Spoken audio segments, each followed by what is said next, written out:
Assalamualaikum warahmatullahi wabarakatuh. Sampurasun pamirsa sadaya. Dinten ieu teh simkuring bagi ngadugikeun warta kaayaan SMA Negeri Jatinangor. Salah sahiji sekolah favorit nu aya di Higarmanah, Kecamatan Jatinangor, Kabupaten Sumedang, Jawa Barat.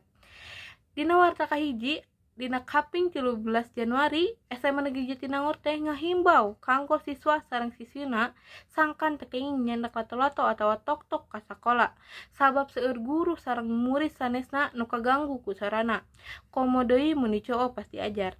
Warta kadua nyaeta ayana EduFair 2023. EduFair 2023 ieu teh diayakeun kanggo ngasosialisasikeun ka kelas 12 nu bade ngalanjutkeun pendidikanna ka perguruan tinggi.